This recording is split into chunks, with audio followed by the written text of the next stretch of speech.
tout de suite, je me retrouve en compagnie de Pierre-Olivier Langevin. Bonjour Pierre-Olivier. Bonjour Sophie. Donc, je le disais, Home Capital Group, c'est une compagnie dont on a beaucoup parlé. Vous la suivez. Bon, je sais aussi que du côté de Marc Lécuyer de Cote-Sang nous en a souvent parlé, surtout dans les très, très bonnes années de croissance du secteur immobilier. On se disait toujours, « Ah, j'ai manqué le bateau, j'aurais dû en acheter. » Alors là, on va faire l'analyse complète pour voir l'état de la situation. Ça a été un petit peu plus difficile, là, il y a beaucoup de personnes qui se posent des questions en ce moment parce que l'entreprise vit une crise, on va l'appeler ainsi. Puis c'est un titre qu'on a recommandé depuis 2012 à plusieurs reprises.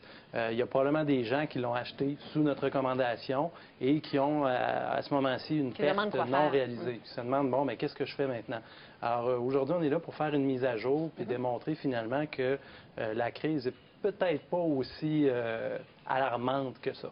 Oui, que ce que, dans le fond, l'évolution du titre laisse entendre. Oui. Parce que des fois, le titre est d'autant plus puni que ça ne reflète pas toujours vraiment la réalité, là, la situation. Alors, on y va d'abord avec justement l'évolution du titre. Oui, bien, vous voyez, nos recommandations initiales, c'était en mai 2012, 22,55. Donc, on n'a quand même pas un rendement qui est désagréable là, à 13,3 par année. Cependant, bien, vous voyez, là, le titre s'est changé autour de 50-55 l'an dernier. Donc, on a eu une chute là, de presque 50 ou à peu près 50 depuis ce temps-là. Et là, le titre se retrouve aux alentours de 30 l'action à peu près? Oui. Donc, au-dessus de la recommandation qui avait été faite à 22 Oui. Les raisons. Oui, les gens se demandent ce qui s'est passé. Il faut retourner au premier trimestre de l'année 2015 où il y avait eu une décroissance des prêts. Et là, tout le monde se demandait un peu pourquoi. Les dirigeants disaient dans l'appel conférence que la température était maussade, la récession pourrait s'en venir au Canada. Donc, plusieurs facteurs. On change nos systèmes, on change certaines pratiques. Puis ça fait en sorte qu'on émet moins de prêts. Donc, tout le monde se posait un peu des questions. Bon, y a-t-il anguille sous roche? Est-ce qu'il y a quelque chose qui se passe? Puis le 10 juillet dernier, l'entreprise a émis un communiqué de presse pour dire que finalement, elle avait cassé ses liens avec 53 courtiers qui auraient, parmi les prêts qu'ils ont soumis à Home Capital Group, qui auraient falsifié de la documentation. Donc, par exemple, vous aviez un emprunteur qui avait un revenu de 64 000 par année. Ils auraient mentionné 84 000 pour que le prêt passe. Alors, ça a créé une crise parce que ces 53 courtiers-là représentaient à peu près en 2014 13 du volume de prêts total émis par Home Capital Group.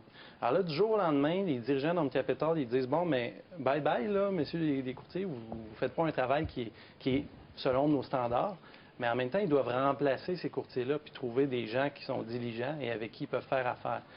Donc, non seulement ça baisse la croissance, mais ça peut miner la confiance que les investisseurs ont dans le titre. Est-ce qu'on a validé si ce 13 %-là était réellement à risque après? Parce que dans le fond, ça fait en sorte que les prêts ont peut-être été faussement, ou en tout cas n'auraient pas dû être octroyés. Ils sont peut-être à risque maintenant. C'est une excellente question, Sophie. 13 des prêts que ces courtiers-là ont émis, mais ce n'est pas 13 des prêts dont la documentation n'était pas adéquate. Donc, les dirigeants d'Home Capital Group, ils ont dit, dans un second communiqué de presse, en fin juillet, que finalement, ces prêts-là, le total qui était inadéquat et n'est pas matériel sur l'ensemble du carnet de prêts de Home Capital Group. Donc, on ne peut pas s'attendre à ce qu'il va y avoir une crise au niveau de la qualité de prêt. Ça semble être un problème qui est très isolé présentement et ils doivent remplacer ces courtiers-là. Donc, c'est un défi à court terme. Mais c'est ça. Et ce que ça montre, en fait, là où ça nuit à Home Capital Group, parce que c'est le cœur de son modèle d'affaires, quand même, de faire affaire avec des courtiers. Donc, c'est clair. Ça peut laisser entendre qu'il y a eu peut-être défaillance du côté de l'analyse des courtiers avec lesquels on fait affaire. Alors, c'est le problème. Donc, eux, ils ont mentionné qu'ils ont changé plusieurs pratiques depuis ce temps-là. Ils nous ont vraiment donné une fenêtre sur qu'est-ce qu'on a changé pour pas que ça réarrive une seconde fois. Mais en même temps, c'est une fenêtre qui s'est ouverte pour les vendeurs à découvert. Vous savez, les vendeurs à découvert, Home Capital Group, c'est un peu une histoire d'amour depuis quelques années parce que les vendeurs à découvert aux États-Unis disent qu'il y a une bulle immobilière au Canada et que, par conséquent, on doit vendre à découvert des sociétés comme Home Capital Group. Alors, leur thèse, c'est oui, il y a une bulle immobilière, mais maintenant qu'il y a eu un communiqué de presse comme ça, on va en profiter, puis ils nous sortent des arguments où ils disent que finalement, bien, il y a une bulle immobilière, puis Home Capital Group, ils ne font pas leur devoir.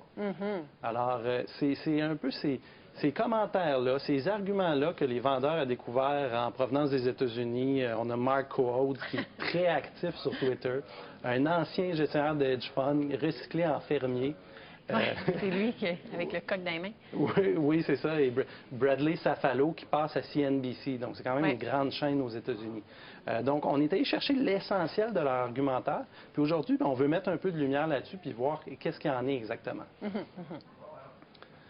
Alors, on commence par la thèse qu'il y a une bulle immobilière au Canada. Ouais. Souvent, ce que les vendeurs à découvert ne mentionnent pas, c'est qu'il y a d'énormes différences réglementaires entre le Canada et les États-Unis en termes de prêts immobiliers. On les a énumérés ici, mais on va faire le tour de seulement quelques-uns. Par exemple, le premier point, au Canada, votre prêt hypothécaire, les intérêts que vous payez dessus, ce n'est pas déductible d'impôt. Alors qu'aux États-Unis, c'est le cas. Alors, aux États-Unis, vous avez un incitatif à avoir une grosse maison, un gros prêt hypothécaire, parce que c'est avantageux. Personne n'aime ça, payer de l'impôt. Alors, c'est une façon de dire, bon, mais je vais acquérir une maison, puis en même temps, je vais diminuer ma facture fiscale. Donc, ils ont un incitatif à garder un gros prêt hypothécaire. Tandis qu'au Canada, bien, c'est l'inverse. On veut aller chercher la marge de manœuvre. C'est pas déductible de nos impôts. Alors, on a un incitatif à rembourser le prêt hypothécaire. Ça fait une grosse différence. Ensuite de ça... Donc, moins de risques. Ça revient à dire qu'il y a moins de risques pour le portefeuille de Home Capital Group que si, par exemple, son marché était aux États-Unis. Oui. C'est pas comparable. Pour le portefeuille de Home Capital Group, puis même dans le marché immobilier dans son ensemble générale. Au Canada. Oui. Okay. Ensuite de ça, on saute quelques points. Assureur public. Au Canada, on a la SCHL, la Société canadienne d'hypothèques et de logement. C'est une société publique. Son mandat, c'est d'assurer une bonne partie des prêts hypothécaires, mais elle n'a pas la visée de faire des profits et de maximiser la valeur à ses actionnaires. Tandis qu'aux États-Unis, avant la crise financière, Freddie Mac, Fannie Mae, ce sont des entreprises qui étaient cotées en bourse, qui avaient des actionnaires qui devaient rendre des comptes à tous les 3 mois. Ouais. Donc, ils avaient un incitatif justement à générer des profits, à assurer beaucoup de prêts, puis à augmenter le carnet le plus possible. Donc, ça peut amener à des dérives comme on a vu dans la crise financière. Donc, on n'a pas ça au Canada. Donc, deux marchés qui, en tout cas, du point de vue de la réglementation, ne se comparent absolument pas. Et c'est pas terminé. Si vous allez à la prochaine diapositive, encore une fois, on ne va pas tous les passer. On aimerait parler des prêts PQP aux États-Unis. Ça, c'est des prêts, ça n'existe plus aujourd'hui, hein, soyez rassurés. PQP, ce que ça signifie, c'est choisissez combien vous payez. Okay. Alors, Wachovia, qui a été acheté depuis par Wells Fargo, faisait beaucoup de prêts de PQP.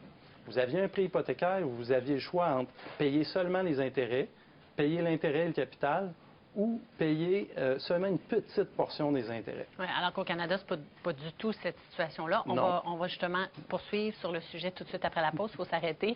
À tout de suite, Pierre-Olivier Langevin qui est avec nous. Restez là.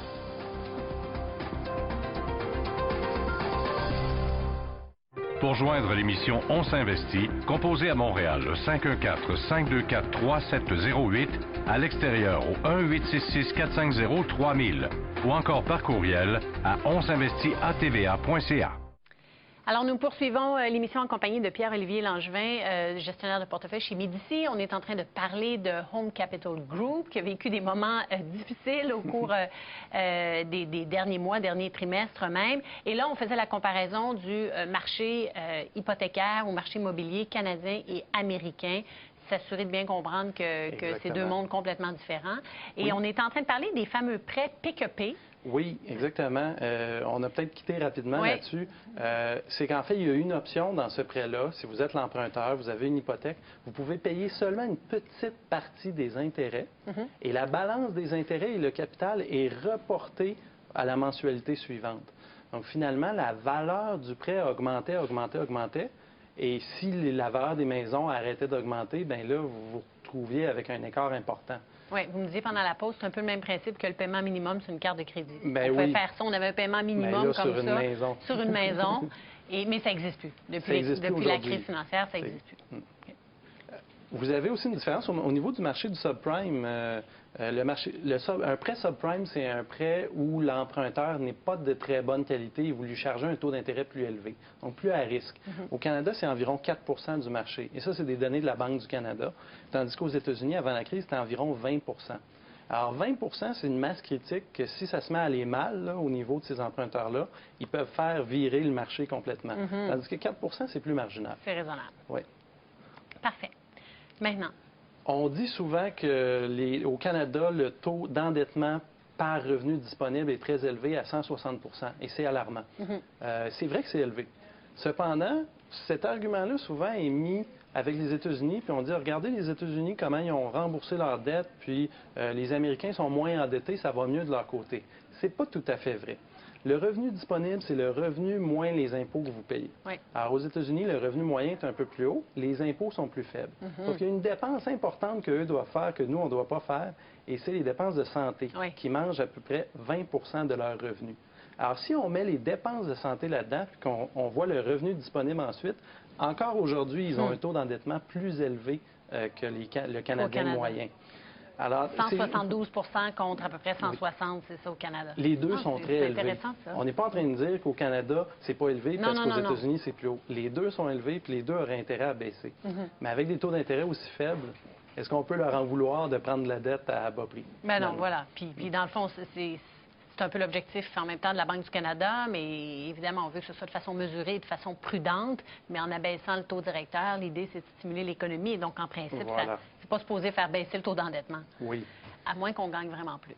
Mais c'est pas le cas actuellement. Oui. Les salaires augmentent lentement. C'est un peu le résultat de la réglementation plus sévère au Canada. C'est le taux d'arrérage sur les prêts de plus de 90 jours. Donc, si quelqu'un qui a arrêté de payer son hypothèque pendant 90 jours, c'est quel pourcentage? Aux États-Unis, même dans les bonnes années, c'était environ 2 Ce qu'on appelle le taux de défaillance, c'est ça? À 3 mois que vous n'avez pas payé, ça devient pas mal défaillant. Les recours commencent à être faibles.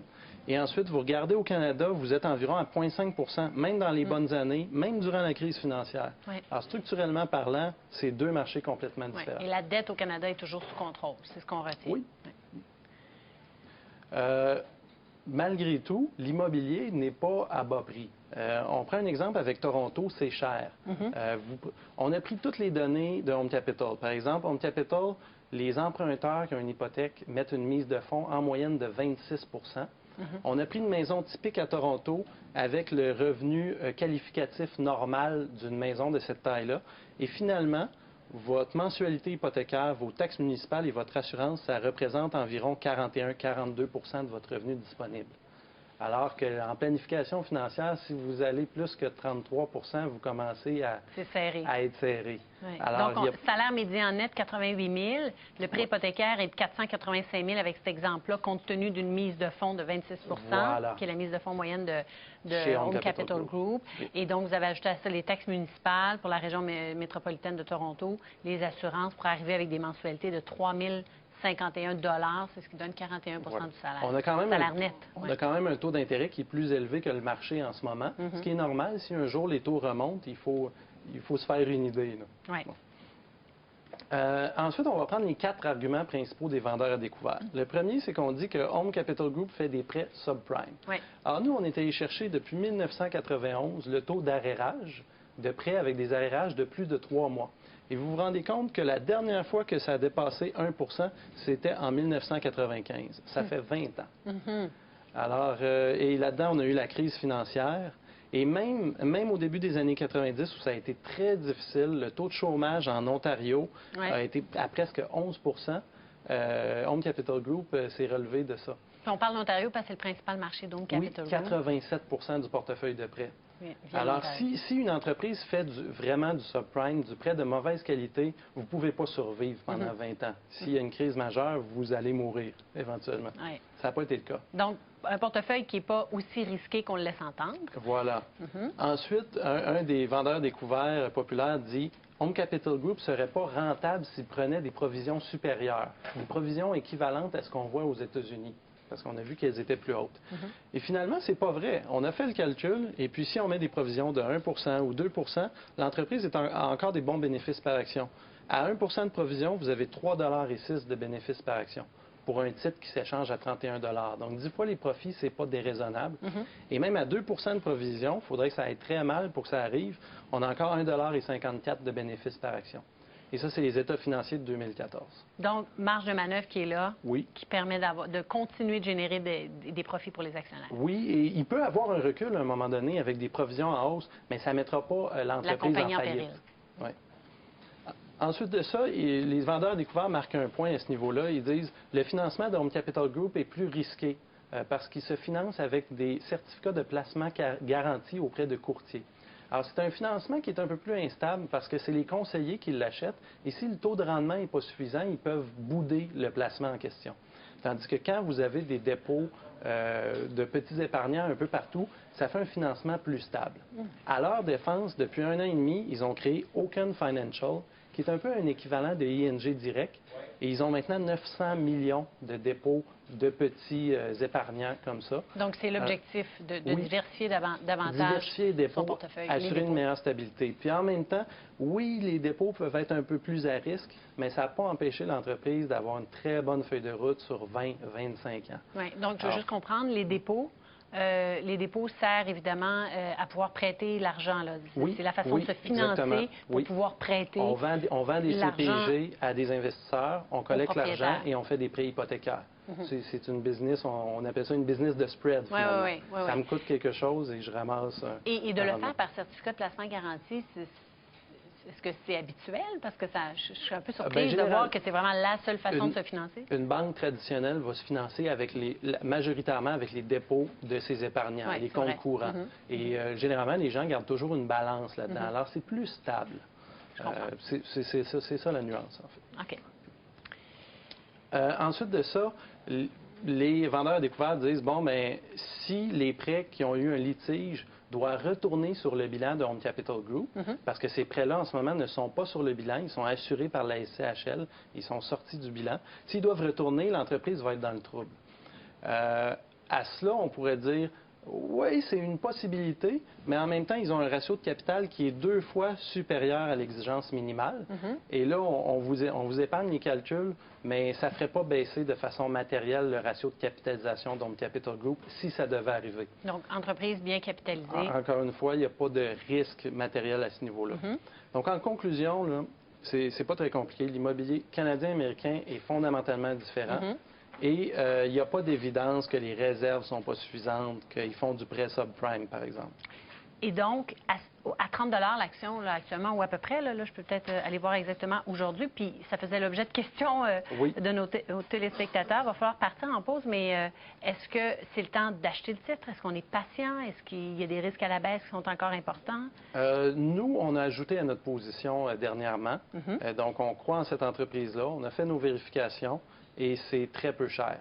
C'est très peu cher. Si vous avez une perspective à long terme, ça va être volatile, mais c'est très peu cher. Oui. Et je voyais la cible des analystes à court terme, 39 l'action. Est-ce qu'on offre un dividende?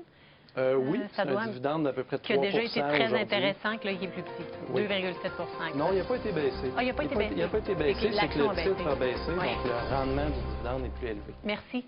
Merci. Pour joindre